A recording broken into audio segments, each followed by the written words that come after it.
Hello friends, in this class I will teach you about the polar form of a complex number. Polar form of a complex number. Polar form. Fine. So, instead of going into the detail of what the polar form is and how the method works, I will directly give you an algorithmic approach to find the polar form of a complex number. Let us consider a complex number z, which is of the form x plus iota y. So in this complex number, what is this x? This x is the real part of the complex number. And what is this y? Y is the imaginary part of the complex number. Y is the imaginary part of the complex number. So basically, if you want to write this number x plus iota y, we may call it as Cartesian form. We want to write it in the polar form. The polar form of complex number would be r cos theta plus iota sin theta, where r and theta are the polar coordinates. R and theta are the polar coordinates. So this is what we want to convert this number to. So what we do is, I tell you step by step how to do it. Step number 1 is write the modulus of the complex number. Write the modulus of the complex number.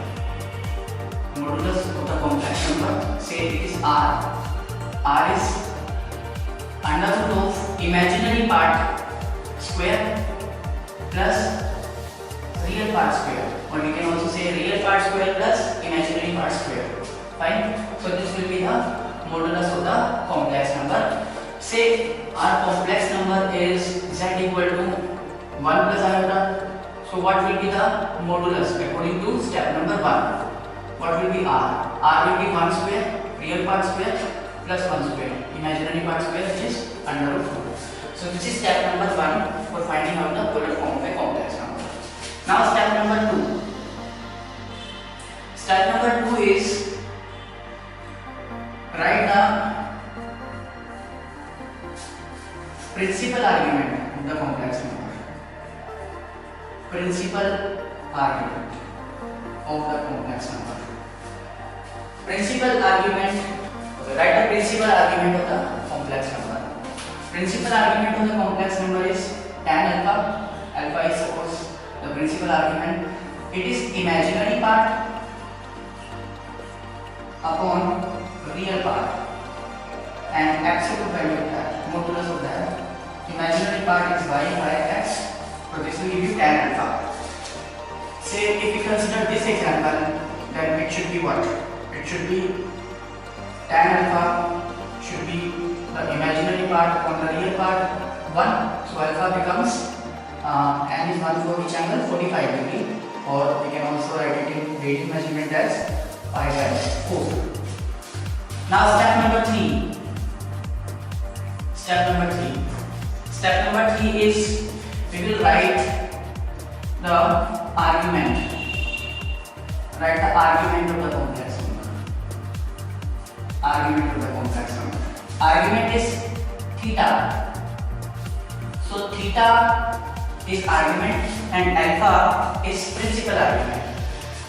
Now theta and alpha can be equal. Theta and alpha may be equal or may not be equal. So we will discuss all the cases in which case theta is equal to alpha and theta is not equal to alpha. So I'll write it over here in this much part only. So through this particular small graph you can understand, if the number is of the form x plus iota y, that is real part is positive and imaginary part is positive. Say 1 plus iota, real part is positive, imaginary positive, then theta and alpha are same, equal. If the number is of the form minus x plus iota y, this is minus, this is plus. So this is negative, this is positive. Then theta becomes pi minus alpha. An example would be minus 1 plus iota. Okay. And if the number is of the form x minus iota y, then both are negative, means theta is equal to minus pi plus alpha or pi plus alpha. Both ways it is correct. And if the number is of the form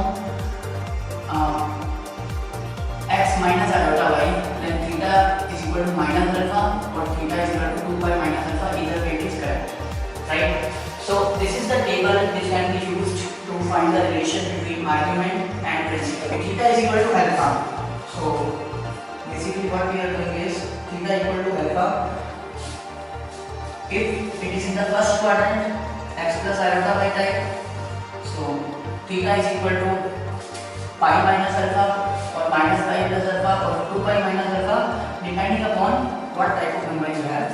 Now for this question, what would be theta? Since both are positive, so it lies in the first quadrant, x plus iota y type. So theta and alpha are equal, pi by 4. Theta is equal to pi by 4. So finally we have to write it in the polar form, which is r.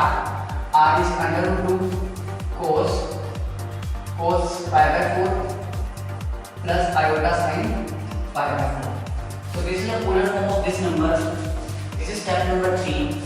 And what would be step number 4? Step number 4 would be general step. Step number 4 would be that